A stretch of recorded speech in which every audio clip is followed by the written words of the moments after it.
Hello and welcome to the very first ever episode 7 of the Crossplay Podcast. I am Nicky James, just one of your hosts, sitting alongside Chris. What's up, guys? And special guest Zach. Hello, everyone. We are here today to talk about all the nerdy news you need to know about, but first, we're going to do a little bit of housekeeping, guys. If you want to read some of our news stories, you can do so over at crossplayentertainment.wordpress.com. If you want to talk to us on Twitter, ask us any questions for us to answer during the podcast, you can do so over at CrossPlayPod on Twitter.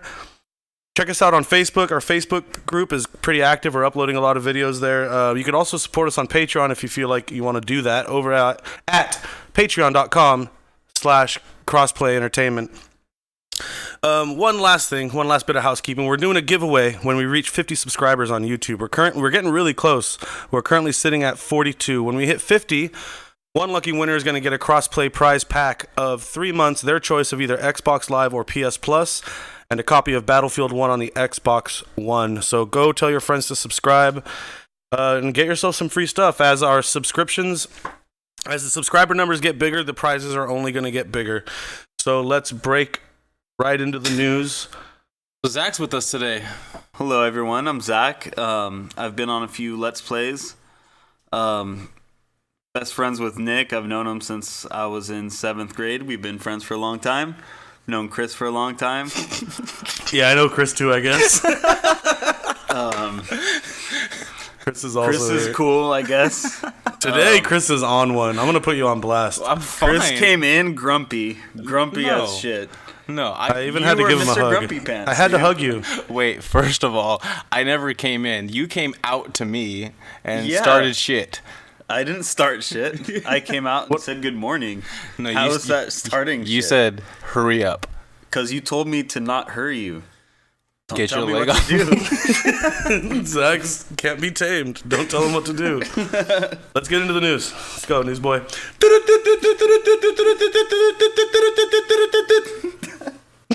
Dude, that gets better every week. News. Today. PlayStation 5.0 update is hitting the test beta people. Are you a test beta people? I signed up for the beta, but they wouldn't let me in. Yeah, I know why. Humpy. There's a few things that it's getting. Tell us why. Tell us why what? Why they wouldn't let him in. Zach, we have news to get to. Did you check it out? I've read a bit about it. It's not as big of an update as 4.0 was, but it's got a lot of options for the players now, which is, really good. It's things they've been asking for a long time. There's an upgrade to the way main accounts and sub accounts work. You can now customize your notification systems to where you won't get them during, like, if you're watching a movie or something like that, which is something that should have been done at launch. The 360 had that, Yeah. Anyway, there's other features being added, like 60 frames per second, 1080p, Yes. streaming to Twitch from the PlayStation 4 From the Pro. PlayStation Pro, as long as your connection provides enough connection. Yeah, and it's important to note that it's only for the PS4 Pro. Right, and it's also adding PSVR 5.1 inch and 5.1 channel and 7.1 channel virtual surround sound support. Yeah, Which makes a big difference with something like that. Yeah, VR is getting the boost there too, so it's good for everybody. Your friends list is also getting some greater management tools, such as the ability to set up and separate lists of friends. You'll be able to create a list of all the people you play, say, Destiny with, and send them all an invite, for example. This feature replaces the old favorite groups tab. Yeah, that. Familiar with that? Yeah, it was good for me at first because I have a lot of friends and I wanted to group them up. But the thing is you never end up going to those lists after you create them. Really? You just search through who's online like you would on any other console. So they were never used, even though Right. they were a good idea. Just execution wasn't there. But so this looks like it'll be a better, more streamlined system. Basically, anything else that I'm seeing basically is the quick menus getting some more options. You'll be able to see like download progress right from your quick menu, Right. which I like. That's kind of cool. You can't do that with the Xbox. Yeah, no, I didn't even notice that was in this update. That's good. Yeah, so that's awesome. and parental control features being overhauled in favor of what Sony is calling Family on PSN. Yeah, I saw that. It's not something I really need to mess with, obviously, but it seems like they're giving them a lot more options in terms of managing sub-accounts. Exactly. So, yeah, that's about it. Cool things if you're a PS4 Pro owner, especially if you are a PSVR Pro owner. Yeah, if you got the complete setup, this benefits you the most. This does all apply to the PS4, though, right? Aside from the ability to stream and 1080. Yeah, exactly. It'll be for the PS4 also. Thank you, Zachariah. That's why you're here. And what I consider very sad news, BioWare has announced that Andromeda is getting no more updates. Yeah. No more DLC. EA is abandoning Mass Effect for good reason, too, because Mass Effect 3 or 4, Andromeda, sucked. They should have done it before it was released. For a month, exactly. For a month after this game came out, there were so many apologists and so many people saying, "Oh, they're just wait for the update." No, the game sucked. It was, and you know why? It wasn't the graphical problems. It was the story. Because to be honest, that's all BioWare has ever had is good writing. And that changed after Mass Effect 3, and now they don't even have that anymore. I mean, let's be honest. Nobody played Knights of the Old Republic to spam Flurry 3 in ugly-ass hallways. They played that game because of the awesome writing. And they don't have any of those writers anymore. And yet they're literally leaving unresolved plot points. For instance, the Quarian arc. Oh, yeah, I heard they might deal with that in a comic book. Right. So they're just saying that's so embarrassing. That's bad. I mean, for a game like Mass Effect, that's bad. The shitty thing is this pretty much signals the end of the Mass Effect series, at least for the next, 5 to 10 years, until EA tries to bring it back for nostalgia's sake and fuck it up. I have a feeling it might be a while. Yeah. They need to ditch it for a while. This was their last attempt at something big, and it base planted almost to No Man's Sky levels. It was really bad. Yeah. Anyways, you guys know what's going on literally right now. Their Xbox is holding a press con. Well, not Xbox. Their what is it called? There's a games conference. Microsoft has said they are going to be announcing the Xbox One pre-order update or the Xbox One X pre-order info. I heard about that. Yeah. So that's actually happening right now, and it said that the pre-orders will probably be happening like any moment now. So if you're listening to this will probably be a couple days late, so you'll hopefully you already pre-ordered it. You got on that train. But anyways, Xbox One X able to pre-order. It's coming. One notable thing we are going to mention though, it is launching without Crackdown 3. Jesus. And we'll talk about that a little bit later. Did they ever promise that? Well, the thing is, the Crackdown was promised for the Xbox One. Crackdown has had some issues. Crackdown was supposed to be a launch title for the one. And that's your news. I want to quickly touch on some wrestling. Zach, you caught some of the tail end of NXT Takeover Brooklyn 3 with me last night. We caught Asuka and Ember Moon. Yes. Caught some of Bobby Roode versus Drew McIntyre. Yeah. Mac Rehire, as they call him, because he just got rehired again. What did you think of what you saw? One of the key takeaways wasn't even any of those matches you mentioned. There was a debut of a guy. What was his name? Cragen O'Reilly? Cragen Auto Parts? No, one guy was named Kyle O'Reilly. I'm trying to look it up right now. Kyle O'Reilly. Fill for me here. So there was this kid, I believe it was Kyle O'Reilly. He had a guy down on the mat and was just wailing down on him with these open palm strikes. And it was the most savage-looking thing I've seen. If they were closed fists, the guy would have been knocked out cold. And I think as a debut, if you come out like that, you're just asking for a receipt. I think this guy is young and dumb and doesn't realize that he's setting himself up for some gnarly receipts in the future. Young and dumb and full of cum. Oh, boy. That was weird.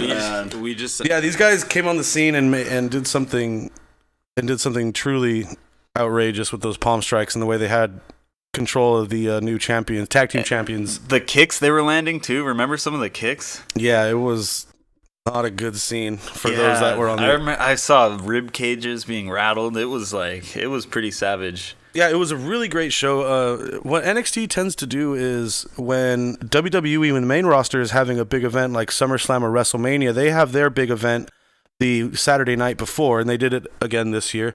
But they always seem to outshine the main roster, which is either really good or really bad, depending on what side of that you're on, what you like to watch. And I'm starting to think they should maybe start putting NXT after main rosters thing because it's usually better. I don't know. It sets SummerSlam up for failure because I don't see any of the matches at SummerSlam being as good as Gargano versus Andrade or Cien Almas last night. It was match of the year candidate. So it's just something I wanted to touch on. It was a really good show. Well, one thing when you compare the NXT pay-per-view or this big event, the Brooklyn Takeover, there's not really much mic work. There's not a lot of feuding. There's not a lot of character development. Oh, and that's why a lot of those people like it because it's kind of a very WCW-like in the way that it's all about the wrestling. They don't do a lot of the backstage stuff or the drama. It's just match, promo package, match, promo package, match. Yeah, I guess you would I would expect it to be better in terms of wrestling because that's what they're known for is just pure wrestling. Whereas I think WWE, they try to advance their storylines during these big pay-per-views. We see people turn their backs on people, things like that. So it's a different viewing experience. Yeah, it's kind of like the main roster is sort of a drama TV show about a wrestling show, whereas NXT is more of just a wrestling show. You know what I mean? A lot less of the soap opera aspect. Right. So anyway, just wanted to touch on that. NXT TakeOver Brooklyn 3 was amazing. If you haven't seen it, you can go watch it on the network now. Another quick thing, Southpaw Regional Wrestling Season 2 has been released by the WWE on YouTube. So good. Talk about a show about wrestling.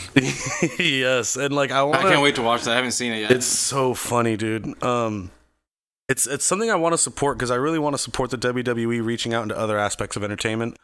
Sketch comedy being one of them. They're kind of doing it every Tuesday on SmackDown with the Fashion Police doing their ripoff of X-Files and Twin Peaks, and so I just really want to support them doing comedy because it's always really good. So go check it out on YouTube now. It's 5-episode series. Each of them are 5 to 10 minutes long. Me and Zach watched some of it. What'd you think? I loved it, and one of the funniest or the funnest part about watching it is trying to guess what wrestler is playing who. Yeah, because sometimes they have them disguised up really good. Like AJ Styles as the car salesman. Malibu Al. Malibu Al. He was I would not have guessed in a million years that was AJ Styles. They did a really good job. Go check it out. It's a really good show. Moving on now to some boxing / MMA / fist fighting / yeah, some real fighting. Some man fighting. Some man fighting. Cage fighting. Well, actually not in a cage, in a squared circle in a boxing ring. Yep. So Conor McGregor and Floyd Mayweather, it's going to be the fight of the year without question. Fight of the century, possibly. Just because of the money. It's crazy. And for what isn't this the first ever $1 billion fight? It will be, yes. Yeah, once it's all $1 billion fight. Yeah, with selling in terms tickets, of the gate revenue. Wow. Pay-per-views. The pay-per-view's $100. That's crazy. And a lot of people aren't even batting an eyelash at that. People are willing to pay $100 to see this. What is the thing with McGregor? I mean, what makes him so He's a character, just like Hulk Hogan was. You know what I mean? Yeah, I mean, I've seen him. I mean, he's got charisma. Is he a good fighter? He's a great fighter. Yeah, he is a fantastic fighter. He's like The Rock in the way that he's good on the mic. His mouth has probably gotten him further than his fists. Yeah. Well, not to say he hasn't won his fair share of matches. He beats ass. What is he gonna do when Mayweather just starts dancing around him, just jabbing him? Well, that's the question. Because what does Mayweather do? How does he win his fights? Mayweather is a defensive fighter, so he tries to avoid attacks, and Mayweather has great counter punches. So Mayweather would much rather dodge Conor, pop, get a couple points, dodge him for the next 3 minutes, pop, get a couple points. Right. Yeah. And then do that for 12 rounds. What is McGregor planning to do about that? So McGregor, I believe, is going to come out going forward and not backing up, and kind of how Maidana fight. What Pacquiao did? No, Pacquiao didn't do that. So Pacquiao just moved chased forward him the whole time. But Pacquiao's problem is he got hit with the counter right hand from Mayweather too many times, and he started to respect the counter right. Conor McGregor has great head movement, so he could theoretically slip that right hand, or even just parry it or eat it and just land his own left hand over the top. Is it true that he got knocked out by his boxing trainer? I don't think so. Can we touch on that whole drama with him and what's his Magliani? Macaroni? Yeah, Paulie Malignaggi. So, Chris, you don't know anything about this, right? No, I mean, wait, what is this about? No, is this about him getting knocked out? It's about his trainer getting knocked out. Okay, so let's just rewind like 6 months maybe. McGregor first starts talking shit to Mayweather because McGregor's the one who instigated this fight because it meant a lot of money for him. So he starts talking shit to Mayweather, trying to get a fight with him. Right. And a lot of people in the boxing community got almost ticked off by it because Conor McGregor's not a boxer and he's calling out the best boxer alive, really. Right. And so Paulie Malignaggi is kind of an outspoken character in boxing. He's a two-weight world champion. He's a very good boxer, and he's an analyst now for Showtime.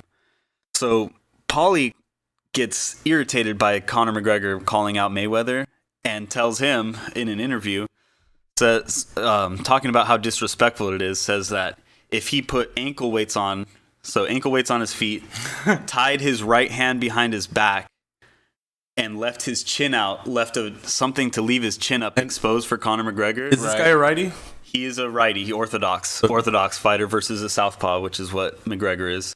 So he says all this and says it wouldn't be a question of if, but it'd be when I beat him and knock this clown out. And so, really harsh words. How old is this guy? He's not that old, maybe 36 or something like that. Oh, okay. I mean, he's older. I had it in my head that this guy was like ancient. He's not ancient. He's younger than Floyd. Like a Miyagi? Yeah, exactly. No, he's younger than Floyd Mayweather. Okay. And so, anyway, Conor McGregor decides to invite him to his training camp to spar.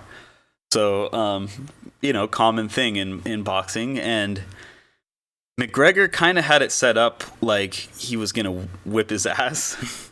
So he knew he was going to beat Paulie, but he brought his own cameramen there. He brought Dana White and the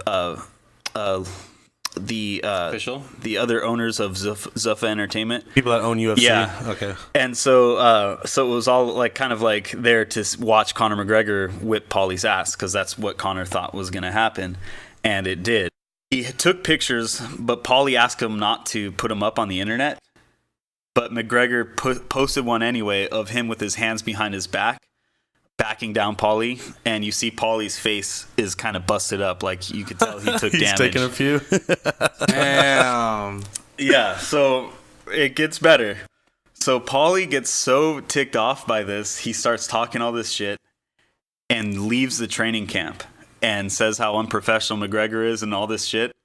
So then McGregor shows the picture of Paulie on the ground, knocked down, and Conor standing up. And nice. Nice. And so Paulie... I love it. Yeah, this is... The levels of this drama is ridiculous. So anyway, Paulie thinks, he decides to defend himself, saying that he didn't get knocked down, that it was a push. And the latest thing to come out, Conor released the actual video. Oh, man. And it was a clean knockdown. So, that is insane. Little drama in the boxing world, but... It is so Conor McGregor to bring on that guy as his trainer, just as a big FU to the guy. You know what I mean? Yeah. And he wasn't a trainer. It was more, came in as a sparring partner. So it is someone who's supposed to... he's getting ready for a big fight. He brought a guy into his camp that he clearly has beef with just to fucking knock him out. Yeah, that's pretty funny. That's legit. Well, heel tactics. I know the answer to this, but I'm gonna ask it anyways. Would Mayweather ever step into the octagon with McGregor? No, he says he would, but he's lying. Yeah, he wouldn't. Conor immediately called him out. He said it at a Can you press conference. imagine the money? It would be over so fast. I don't think it would get a Yeah, lot of money. I think the boxing match don't is the way know. to go because a MMA fight would be over so fast, probably within the first 30 seconds. Yeah. McGregor would knock him out. Well, knock him out or take him down and choke him out, or take him down and punch him out. You know what I mean? Boxers don't know shit about takedown defense. Well, I mean, not that he wouldn't train, of course. right. I mean, what if he trained for like a year? I mean, at least. His instincts would still take over. Yeah, he's been boxing for. He would be a striker, right? He's been boxing for like 20-something years. Like he would, when he gets in trouble and he gets brought on by Conor hard, he's gonna go back to what he knows, which is boxing. That's fine. He can box in there, but now, it's not about being the greatest defensive boxer, because Conor can get in there and just fuck him up. Yeah, and that's exactly why. And I he think can only back would up. win. So you know what I'm saying? I mean, The less rules in the fight, the better chance McGregor has to win. So that's why UFC would be. Right. Yeah, it would be over within Like the first a minute or something. more of an actual fight. Yeah, so that's why not trying to score points. That's why, as far as money and longevity of the fight goes, boxing's a much better option. Right. Yep. Especially for the money. So Floyd Mayweather Jr. versus Conor McGregor happens August 26th at the T-Mobile Arena, the brand new Mobile Arena in Las Vegas, Nevada. $100 on pay-per-view. You can get it on the PS4. I'm sure you can get it on the Xbox One. Can't get it on the Switch. Because the Switch sucks. Game delays. We're going to talk about game delays. Yeah, are they good or bad? Right. For Games in general, I guess. Yeah. What is your opinion, Nicholas? Game delays, it's not black and white. They could be good, they could be bad. It just depends how long the delays are. In Crackdown's case, it's very bad. In South Park case, not as big of a deal. Red Dead 2, not a big deal. You expect people like Rockstar to announce their game and then delay it. It's more expected from certain developers. Yeah, it's like a thing they do. It's a calculated move to gain interest in the beginning early on. So they do it. South Park's been doing it. But that's not really a bad thing.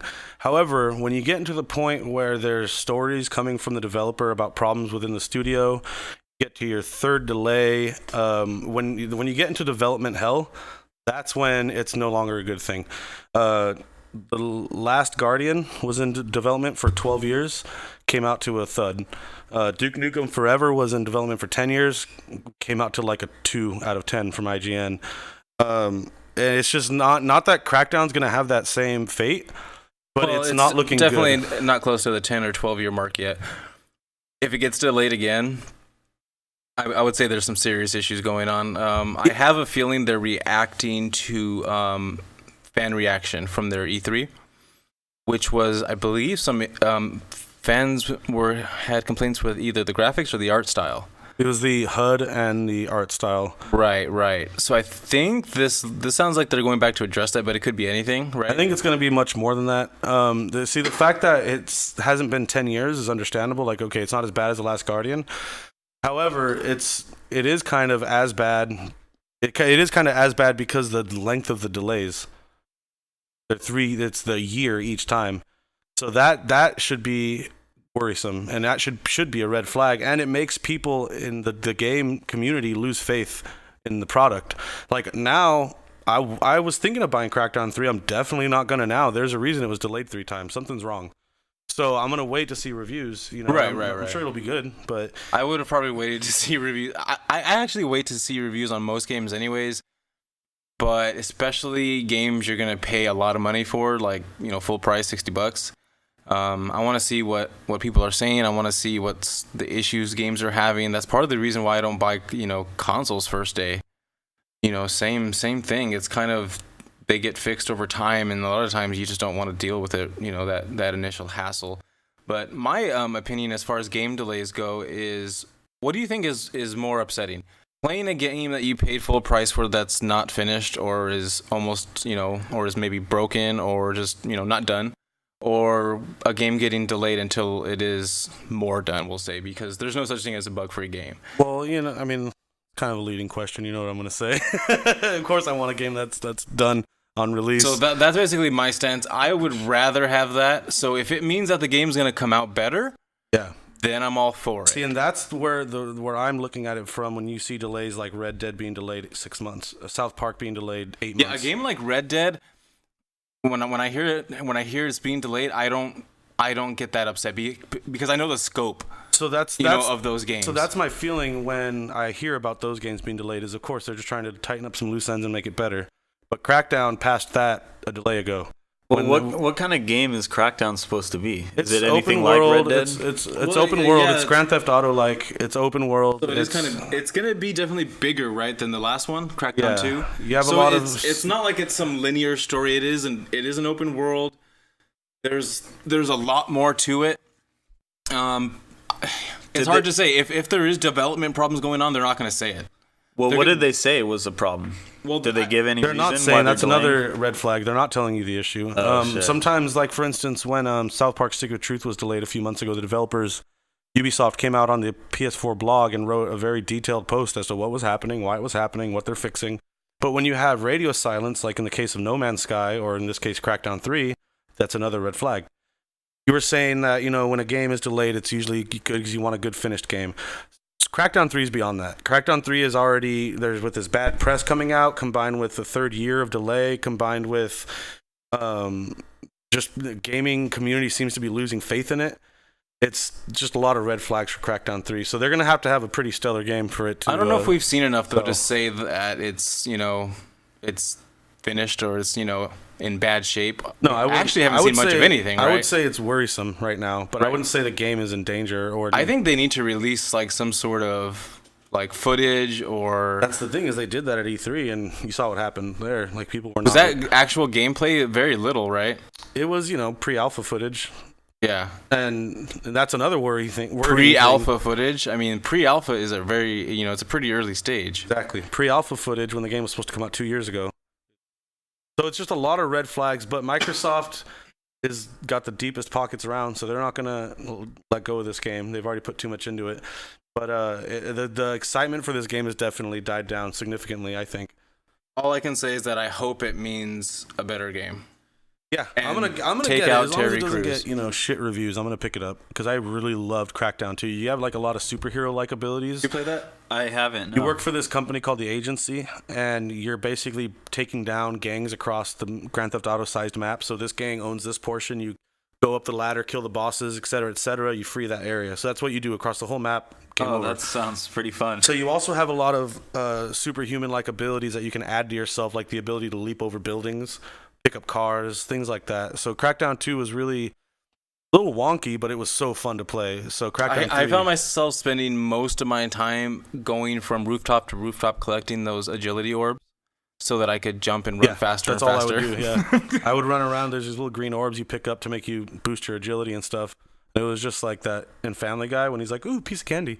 Yeah, exactly. You cannot stop. Piece of candy. That's what it was like for me for hours just finding, because they make it so that when you find an orb somewhere in your view, there's another one way up in a fucking building somewhere. And then so what about you as far as game delays? Good or bad? Well, so it sounds like in this aspect, if Crackdown 2 was a little wonky, as you said, then maybe they're just trying to fix the wonkiness. And well, Crackdown 2 is really old, so games back then just controlled kind of wonkily. I like it. It's a word now. Well, no, I get what you're saying. But we can list, I'm sure, a few examples of games that you've played that probably could have used a delay. Man's Sky, Friday the 13th, Rainbow Six Siege. The product would have probably, knowing the core game what it is now, the end result, maybe if it would have gotten an extra year of development, probably would have made for a much better game. And sometimes, these guys have deadlines. These developers, they have deadlines, and if a game's not ready, sometimes it goes sometimes. Yeah, but we can agree that that's not what's happening with Crackdown 3. There's something bigger. I think we can agree that we don't know because they're not saying anything. Maybe they just made the mistake of announcing the game too early. That could have been it too. But the ends or the means don't really change the end, which is the game's delayed for a third year now. So it's a worrisome situation. Yeah, we don't know. We can agree on that, but we can also agree on that there's a lot of red flags. Yeah. So, I want the game to succeed. I want it to be really good. So moving on now, guys, to the bit of a forgotten game of the week. Last week, I covered Vector Man. I played since then. It was awesome. Yes, love it, Vector Man. A couple weeks before that, Old Peps covered Winback, the Siphon Filter clone on the Nintendo 64. Oh, yeah. Yeah, and so this is the third installment. Chris, take it away.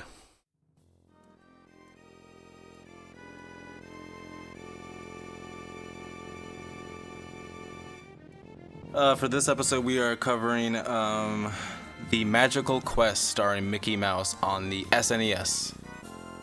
Anybody play that out there? Yeah? Cool. I haven't played that. I've seen it played. It looks like a lot of fun, but it's one of the games I never played. Yeah, I don't want to steal your topic. I could go on for a long time, but we obviously played it a lot when we were kids on the Super Nintendo. We beat it too. Oh yeah, and one of the reasons we beat it actually is because it is actually a very short game. That was actually one of the only reasons why critics didn't like it. Wow. But yeah, it was a pretty short game. One of the big gameplay features of this game was the ability to change into different magical outfits. You remember that? Like a fireman. You could be a fireman. Or a wizard. A wizard. A wizard. What else? A fireman. I don't know why I did that. A wizard, a fireman, One more. a sailor, Or a teacher. And you could be a rock climber. Rock climber. Or a freaking transformer. Do you remember that? a freaking transformer. Yeah, the level where you're up in the sky and you got to use this grappling hook to get across a lot of the level. Swing across all the different rocks and That game stuff like controlled really tight too. It was really the controls were great. Really good controls. The graphics were nice and colorful. The story basically, Mickey is trying to get Pluto back from Pete. Pete stole Pluto. Pete's the big old bitch, right? Bad guy. He's the big bitch. Oh, the big Goofy. He looks like he's all fat. Yeah. Goofy on roids and Goofy on roids and cheeseburgers. McDonald's diet. Yeah, look at it. Nice. Yeah, exactly. That's him right there. Oh yeah. He's taking his doggy.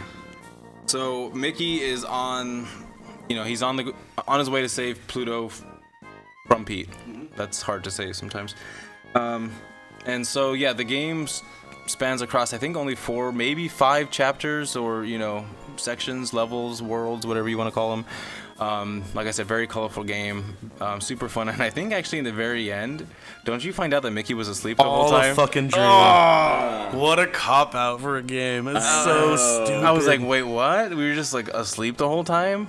Yeah, that's so lame. But it was fun, and I found myself replaying it. That's kind of the Disney way, though. No, right. None of this violence was real. Right. Mickey only harms people in his dreams. Right. So, I mean, the reason I chose this game was, part nostalgia, part Mickey I'll fucking Mouse. cut you, huh? Sorry, I just wanted to get that out. It was a great game. You can pick it up. You have a SNES, or if you, well, I guess we shouldn't say ROMs. Go pirate it. Go illegally pirate it. Nick. Go illegally pirate it and dismantle the proletariat. Super fun game. Came out in 1992. We're all 90s babies in here, I think. It sounds like it could be like a precursor to Kingdom Hearts a little bit. Customizing Mickey. It's definitely, in the way that it's a Disney game that came out before Kingdom Hearts and kept the high quality of Disney games. It's very much a platformer. But it's just fun. The worlds that they lay out and, all the different magical outfits and the different enemies are really cool. So that is my Forgotten Game of the Week. If you have a chance, check it out. I guess it's going to be my turn next time to do the Forgotten Game of the Week. I'm a fan of movies. What's your favorite movie soundtrack? And I don't mean just soundtrack or just original score. You could do either or both. We'll start with Zach. How about that? So, Back attack. Greatest movie soundtrack. I'd probably original one. I would have to go with That Thing You Do. Ooh, yeah. Tom Shanks. Wow. The Oneaters, Good choice. dude. The Wonders. That Thing You Do. Such a good song. Such a perfect pop song. Yeah. And they have a lot of other songs. All the other songs by the other artists, the fictional artists, are all original. It's really remarkable. It sounds like a CD from the 60s, but it's all new shit from the 90s. I've seen that movie, a few times, but that song will get stuck in your head too. Stop you it. Hit it. Doing that thing you do. Breaking my heart into a million pieces. Like you always do. And I. All right. We established we're not vocalists. Yeah, we're podcasters. Speak for yourself. Oh, all right. Go listen to our Halo. I got recreation. keychains. Yeah, go listen to our Halo recreation on the No Man's Sky Let's Play. Yeah, go check it out because it's pretty bad. Badass. Jeez. Pretty bad. Grumpy pants Chris is again. still grumpy. Do you need another hug? Stay over there. Might come hug you. I've been like rubbing and feeling his leg, trying to loosen him up, but he keeps getting mad. Why are you getting? He's trying to give you a friendship inner thigh massage. I don't like inner thigh massages, especially from hairy bearded men. Sometimes you just gotta get a massage. Massage. Massage. So you were that thing you do. Yeah. Anything for else? Original, for sure. And then, do you have anything if else? I have, Any other yeah, really as good far as soundtracks? another one, not original one, that I think is simply just a good soundtrack is The Watchmen. I don't remember that. I saw that movie once and thought it was meh. But what's on the soundtrack? The movie was meh, but the times they are changing. Oh, okay. They had me and Bobby McGee. Right. A lot of good old classic rock songs, but it didn't flow in the movie. In the movie, I thought it was kind of jarring when they put like a poppy song like that in between dramatic scenes. But as a soundtrack, it's amazing. All right. Well, I don't remember that one, but I fucking trust your musical taste. Yep. What about you? What's about your me? favorite movie soundtrack? Original score As far as original soundtrack? As far as like original like orchestral score, not songs. Either Batman from 1989. Those Danny Elfman tunes were pretty sick. That's classic, dude. That's a movie I still watch a few times a year. There's a lot of Yeah, a lot of that's Danny Elfman for sure. Another one, guess what? It's another Batman movie, The Dark Knight. Hans Zimmer did the score for that.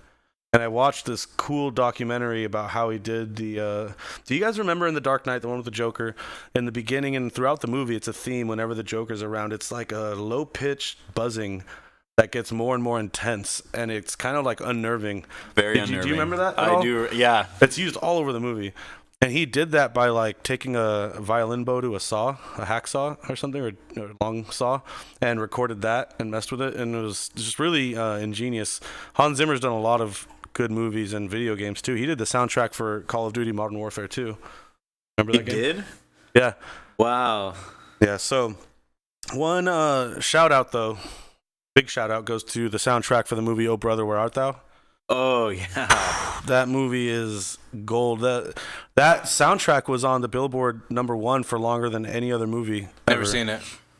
You have to watch it. It's You'd a like great it. movie on top of the soundtrack. It's George Clooney and his two buddies who are like on the chain gang in like the 30s, escape from the chain gang, and it basically tells the story of the Odyssey. the Odyssey and Odysseus, where they meet the sirens and they go through all these crazy, but it's retold in like a 1930s Southern America, South American, Wow. the U.S. South. What is it called again? Oh Brother, Where Art Thou? That Will Smith? Oh, imagine if Will Smith was in that. Be a much better soundtrack, that's for sure. Wiki. So yeah, what about you, Chris? Where you at? Screw me. Thought my wife was here.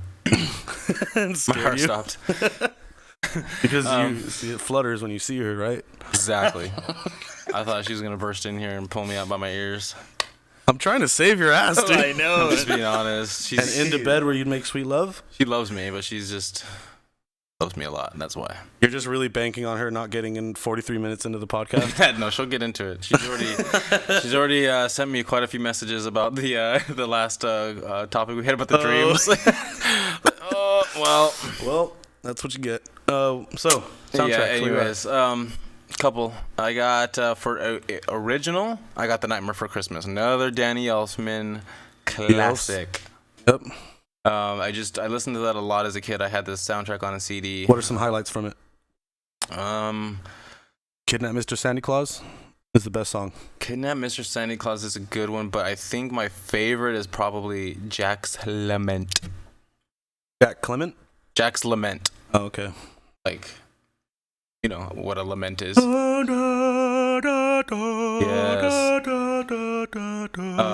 Yeah, so... Like that? Exactly. You said it. Oh, from Beetlejuice? Daylight come and we want to go home. Come, Mr. Deliman. I want a banana. I don't know the song. So yeah, Nightmare Before Christmas. I love all the instrumentals on there. Lots of cool things. As far as unoriginal soundtracks, one goes back to my emo days. Favorite unoriginal soundtrack? So unoriginal. Damn, that's hard. Backhanded compliment you're giving away. Yeah, back to my... You're my best for an unoriginal. Exactly. So what's your favorite unoriginal soundtrack? Garden State. That's up there on a lot of people's lists. What's on great. that one? I don't know. Yeah, I've don't even never know seen what's that on it. movie. Me either. Zach Braff, right? Zach Barf. Natalie Portman. Portman's directed by Zach Braff as well, right? Yeah. There's a lot of shins on that soundtrack. Ugh, that's insufferable. This is, like I said, this is a throwback to my emo times. It's a great soundtrack to listen to and get bummed out. Yeah, like if you're in college and experimenting with dudes, Shins is the way to go. Exactly. No. I forget the other bands. Anyways, you got to go back and check it out if you're interested at all. Another tie was Eternal Sunshine of the Spotless Mind, just because I like the Polyphonic Spree. I don't know that one either. You're deep, dude. Polyphonic Spree, the band. Yeah. They're like you're really deep with your You're movies. naming some deep emo movies. What's next? What Dreams May Come? Oh, let's save that for another time. Yeah, that's actually a great movie. I love that movie. Any movie where Cuba Gooding Jr. is God. Exactly. I don't think he's God, but he's like an angel. He Anyways, just leads them, yeah. God to me. yeah, check out the Polyphonic Spree if you can. They're like a 12-man, like... Oh, that's a band? Yeah, they're like a bunch of people in it. There you go. 12, maybe 10. All right, moving on to the very next topic. A lot of horns. Keeping it music related. Okay, so another question I had is, what album has been, not just a soundtrack, but what album has been the most influential or impactful on your lives? Picking to start. I'll pick you, Nick. All right. That's a tough question because I'm, very into music, and so it's like asking a Beatles fan their favorite Beatles song. Got tough. you. It is a tough one. But as far as like what shaped me, like as a person and as a songwriter and as kind of the trajectory of my musical life after that, probably give me Lifehouse. Their debut album, Hanging by a Moment, or No Name Face, sorry, was the name of their debut album. Had Hanging by a Moment on it, and just one of the few albums I had. A friend of ours, Sigourney, burned it to a CD for me when I was like in 7th grade. And I liked it so much, I eventually went out and bought the actual version. And I remember I'd go to sleep like either at my mom's house or my dad's house with it just on repeat on the stereo. And I'd never make it past the second song before I'd knock out. But and then as I got older and became a more like bleeding heart teen, no one understands me. Like that, that album like rang even more true for me. And it kind of shaped a lot of who I became in the way of like trying to be. Because a lot of Lifehouse's early songs were about trying to find out who you are and just trying to be honest with yourself. And that really affected me because that's kind of who I became. Because that's all I knew about being introspective was trying to find out who you really are. So it triggered a lot of that in me. And it's a fantastic album from front to back if you're into like the late 90s alternative grunge scene. So yeah, that's probably my most influential album. What kind of impact did it have on your music? Because long story short, definitely sounds a lot like Lifehouse. Definitely would be booked on the same gigs and that sort of thing. Like you're in the same sort of vein of pop rock. Yeah, Long Story Short is a band I'm in, and we are influenced a lot by that era of rock. For those of you that don't know, we worked with Lifehouse to write a song on that album. So that, of course, it influenced the sound there. And yeah, of course, they greatly influenced my writing style, like what chords I would use, because those are the songs I'm learning are Jason Wade's songs. Where can I find some of your music? You can find, long story short, pretty much anywhere they sell like digital music. Anywhere. If you can get digital music. Where can I get it for free? No, I'm just kidding. You can get it for free by emailing me on Twitter, and I'll send it to you. Or subscribing to our YouTube channel. Or subscribing to Apple Music. I got it for free on Apple Music. There you go. Apple Music, Spotify, Pandora, Pirate Bay. Get it anywhere. Nice. I remember when I finally found us on Pirate Bay after like a few months after our first album came out. I was like, yeah, people want us enough to steal it. That's good. That's really good. That's great. So anyways, yeah, that album had a big influence on my writing style and who I was, like, on the inside, like, you know, in my heart, the way I thought about things in life, issues, you know. So yeah, it had a huge impact. That's why it's my number one album. Yeah. On? Christopher? Well, I would say maybe I would probably have two, but only because one's not really considered an album per se. But that goes to The Decline. Oh, yeah. By NoFX. By NoFX. NoFX. But that is one song. It's like 18 minutes long. Yeah, almost 20. So that song kind of shaped a lot of my, I don't know, political views maybe. 18 minutes and 19 seconds. 19? And then after that, it's another NoFX album, which was... Can I guess? Go ahead. Fuck, I think I'm going to guess wrong now. Is it Pump Up the Volume? Or is it Heavy Petting Drunk Zoo? in Public? Punk and Drublic? Punk and Drublic. That was going to be my other one. Dang it. All right. Their only gold album. Don't Call Me White. Remember the song Don't Call Me White? Yeah, listen to it all the time, every day. Yeah, so that was kind of Brush my teeth like... to it. I listened to that all the time walking to school, high school, junior high. It was my fuck you anthem to... Linoleum was on that, too. Linoleum. Right? There was so many good Lambs songs. Have Feelings, too. Yeah, a lot of great songs. So Amazing songs. Yeah, I love it. Yeah, that's a very... great shit to this day. If I had discovered NoFX before Lifehouse, I'd probably be... Might be a different person now. I might be a really different person. What about you, Zach? So my initial instinctual reaction to the question would be Power Slave by Iron Maiden. You were all about that. Because it got me so hard into metal. Like, it blew my mind when I first heard it. And I became such a staunch metalhead after that for many years. I remember when you were metalhead. Yeah, your metal days when you had we a all mullet. went through a phase like that, and I was just, it was metal or nothing.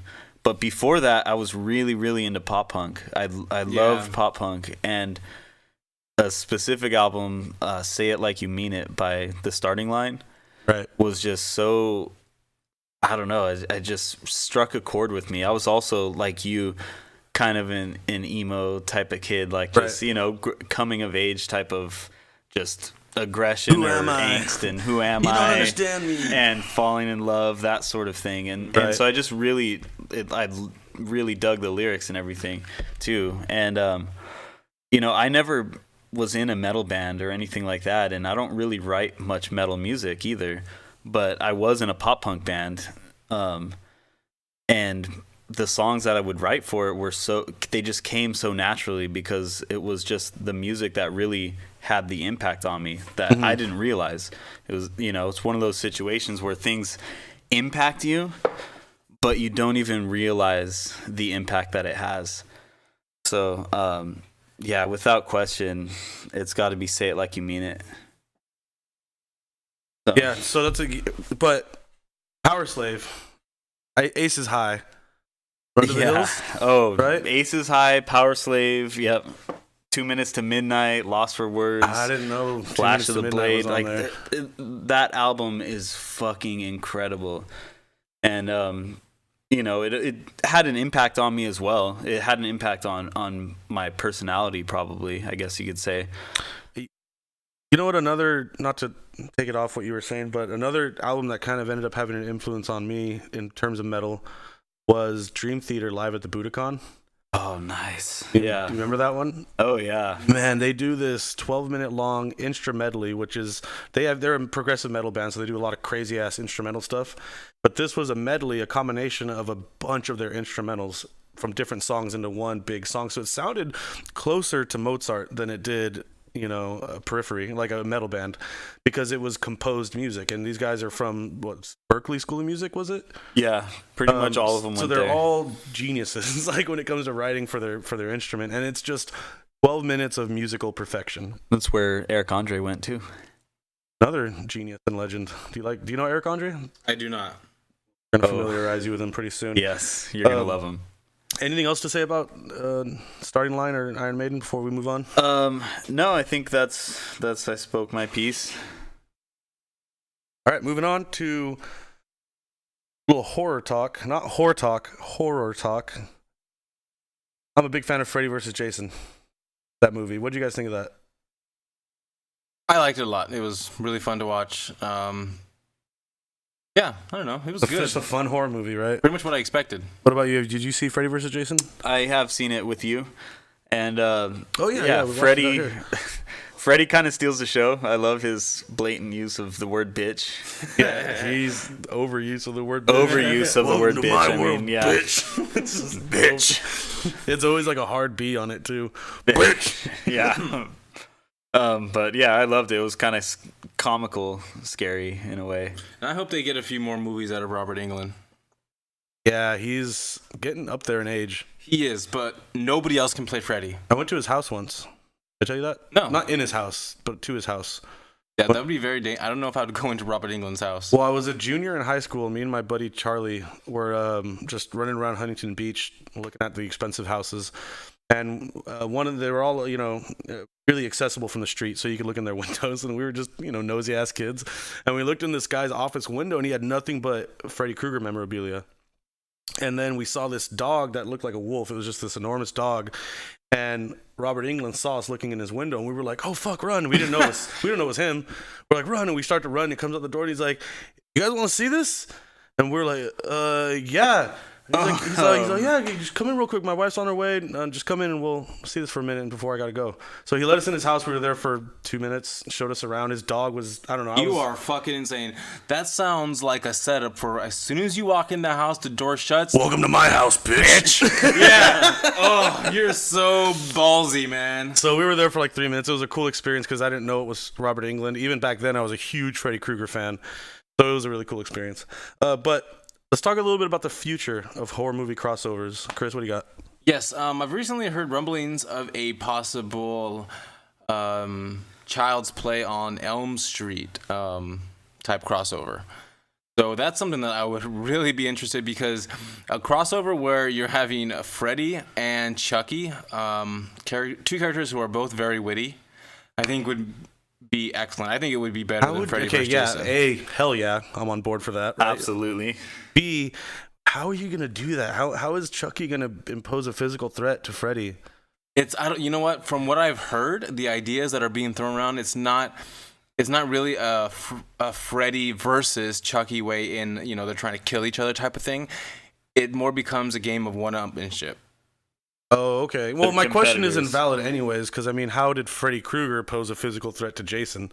Right. He outsmarted him. Exactly. Yeah. So the ideas I've thrown around... Sorry, do you want to say something? I keep interrupting you. No? No. Okay, my bad. I just said yeah. Okay. I thought you were, leaning in, and I'm sorry. So the ideas that were thrown around would be somehow Chucky ends up in a bedroom on Elm Street. Okay. And Freddy shows up to kill the sleeping child, and they somehow meet, and Chucky would be a fan of Freddy. I'm a fan of Freddy. But they quickly come to realize that Elm Street is only big enough for one killer. If that would be written correctly, and had a good director attached to it, it could be really good. The thing with Freddy vs. Jason was it was an anomaly because it was in development hell for about 10 years also. They couldn't find a writer, they couldn't find a director, they couldn't decide on a script. The script they ended up on was written by fans, So but I believe the end product wasn't too bad. I mean, it was entertaining. Oh no, I loved it. It's one of my favorite Freddy Krueger movies, and definitely my favorite Jason movie. So it would be cool if they could attach a good director to it and get a good script. But doesn't New Line Cinema own both Child's Play and Freddy? I don't know if New Line still owns Child's Play anymore. If they do, that's a good thing. I mean, that seems like it'd make it a lot easier. I don't think so. I think because I did read that there would be some licensing things that would have to be worked out. So there's different studios involved. I can't remember what Chucky is under now. I know he recently had a new film that came out, I thought. They keep having movies come out with him, and there's so many, it's hard to stay on top of. Yeah. I don't think I watched past maybe 3 or 4. Of which one? Child's Play. Oh, yeah, when we saw Bride of Chucky. Yeah, I've seen Bride of Chucky, that's right. I think that's the last one. The Seed of Chucky is where I hopped off. I didn't watch that one. The one where he got Jennifer Tilly pregnant. That's right. Yeah, I don't think I saw that one either. But my nephew's really into that. Eli? He's really into Chucky, yeah. He's into horror in general, right? Five Nights at Freddy's? He loves Five Nights at Freddy's. Remind you of us. We were kids. We were kids. We watched a lot of Demonic Toys, Nightmare on Elm Street, Puppet Master. We watched a lot of horror when we were kids. Halloween. I watched a lot of horror too. Shit we probably should not have been watching. No, not at all. Way to go, Mom and Dad. This is why I'm messed up. Why I take sleeping pills. Anything else on the topic, or yeah? Well, let's quickly go around the horn. Who is your dream matchup? X versus X. Who? Mine is Michael Myers versus Freddy, because those are my two favorites. I would like to see that. Oh wow.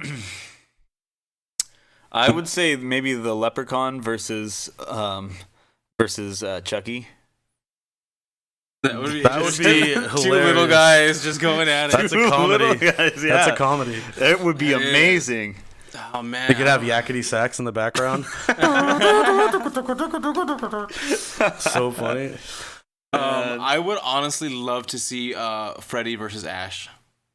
Oh yeah. Who's That's from Night of the Living Dead. He's got the chainsaw arm. Yeah, of course. Yeah. Bruce Campbell? Bruce Campbell, yes. Have to be played. Robert Englund versus Bruce Campbell. Oh, Bruce Campbell wins. Don't count Freddy out so easily. That's Don't count Freddy out, bitch. So yeah, moving on. One last topic we're going to get to before we end the podcast for this week, guys. Go around the horn. What would be the worst fictional universe to live in? I'm going to start. Give you guys a minute to think here. Definitely my answer, Gotham. Gotham City, nothing good ever happens to Gotham. Batman. That's not that good. He causes a lot of collateral Structural damage. Yeah. Did you see the Dark Knight? He's just blowing up buildings willy-nilly, just to get the Joker, who he doesn't get in the end. But Gotham would be horrible to live in because it's dark, drab. The crime rate is 1,000%. They have beautiful Christmases, though. Yeah, they have beautiful Christmases. They have a good... Beautiful dumpster fires. True. Beautiful dumpster fires. Beautiful cat women. Yeah, but... Cute homeless kids. It's like if you're living in Gotham, you're gonna get robbed or burgled or stabbed on a daily basis. So I wouldn't want to live there. My second place runner-up, really fast, Tatooine. I don't want to say the Star Wars universe because there's some sweet-ass planets. But imagine if you were born on Tatooine. That would suck. That would be horrible. Next. Well, for me, I guess my dream one to live in, or am I saying the worst one? Give us both if you want. All right. Did you give us your dream one? I didn't. Give me time to think about it. All right, let me give my worst then. Would be in the Chronicles of Riddick universe. Oh. In the Riddick universe. That would be horrible. At least when the necromongers were in power. Right. I'm not familiar with that movie. Have you seen it, Chris? Yeah, it's been a long time, but the universe that it's set in, the world it's set in, is freaking brutal. Yeah, Vin Diesel's planet was completely wiped out. He's the lone survivor from his race. I gotta watch. So, we gotta watch this series, Pitch Black and Chronicles of Riddick. I love that Do series. you remember the game Chronicles of Riddick: Escape from Butcher Bay? Yeah. On the Xbox. It was awesome. It was fantastic. That was a great game. What kind of game was it? It was like a first-person action adventure shooter type of game. It was a mixture, some shooting elements, a lot of action. You're escaping from a prison. A lot of melee. A lot of melee, a lot of fist fighting. You're escaping from like an Alcatraz type prison. That's all. Do you play Vin Diesel? Yeah, you are Vin Diesel. Cool. Yeah, you're voiced by Vin Diesel too, written by Vin Diesel. The game was written by him. The game was written by Vin Diesel. Man, he's a lot more creative than you'd think. Huh? I think I was telling you this before the podcast. He traded in something like a big payday for one of the movies, like Triple X or something back then, for perpetual rights to the Riddick universe and everything in it. So he's not done with that universe. They've been making comics for it too. I love that universe. It's so cool. Now that I've kind of begun to open myself up to sci-fi, I might give it a whirl again. See if I like it. Hope you do. That's a good idea. So that's my worst. That's your worst. So what's your worst? Oh man, my worst. I would have to say it's. I can't decide. Probably Elm Street. Like a horror movie universe where like there's constantly like a killer on the loose, or you couldn't go to sleep without being murdered or something. Yeah, I wouldn't want to live in a horror, like on Elm Street or something. That would suck. Yeah, I mean you just gotta hope your parents weren't the ones that killed Freddy. Oh, they would be. Oh, they would be. Dad would have murdered his ass. I would end up like the Johnny Depp character in the waterbed or something. Why do you gotta be Johnny Depp? Cute one. I'd be the kid in the wheelchair. Do you remember the song? Oh, was that Johnny Depp? What was that song that he was playing when he was like working out or whatever? Do you remember? You know what I'm talking about. It wasn't. No, it might have been Johnny Depp, but it's in the very beginning of Nightmare on Elm Street 4 when he's like kickboxing or something. Yeah, doing karate. He's just doing like Tai Chi. Yeah, like you know what I mean. Yeah. I forget the song, but it's very mid '80s, power lifter type. Anyways, yeah. So what about your best? My best universe to live in is gonna be the Star Trek universe, because it's way in the future. You get to see anything, beam wherever you want. There's no more violence in the Federation, at least with Star Trek. Earth is pretty safe in that universe, right? Earth is highly protected by the Federation in that universe, and it's an idyllic world. It's a good place to live. People are good. The people are good. It's peaceful. Deanna Troi is there with her sexy booty. I would go just for that. Yeah, and or Tasha Yar. Remember her, the blonde one? She died in the 3rd season of The Next Generation. Oh yes. What about Ro? Who? Lieutenant Ro. Who's that? She was the one that had the side of her. Which Star Trek was that? Like an earring or something. Is that The Next Generation? Next Generation. Maybe that's in the later seasons, because I'm only on season 4 or something of that. Okay. But I don't remember her. I remember Whoopi Goldberg. Yeah. She's the wise bartender. Yeah. The empath. Yep, she was awesome. Yeah. So later, I won't ruin it for you. Don't. Jeez. So anyway, the brand new series. It only came out in 1989. All right. What's your idyllic universe to live in, Zach? Wow. Well, I guess if I could pick a specific time, in the universe, maybe the Lord of the Rings universe. Hell yeah. Amongst the hobbits. But you want to move to New Zealand? Yeah, I would want to move to New Zealand, hike the trail to Mordor. No, I would want to live when Sauron is not in control, when it's all kind of balanced, Middle Earth. He's eventually going to come back. Well, I would want to live in the era when he's not coming back. Did you know that he's not there? When they were filming those movies, Viggo Mortensen would never fly anywhere. He would hike to all the locations for shooting because he hated helicopters. He was method acting, so he wanted his shit to look worn and feel worn. So they would fly helicopters for 5 miles to do shoots, here and there, and he would walk to everyone. He didn't want to take a helicopter. Wow. That's dedication right there. That's a true method actor. Yeah. Wow. Yeah. Neato, burrito. Fun fact. So we got Star Trek, Lord of the Rings, Super Mario.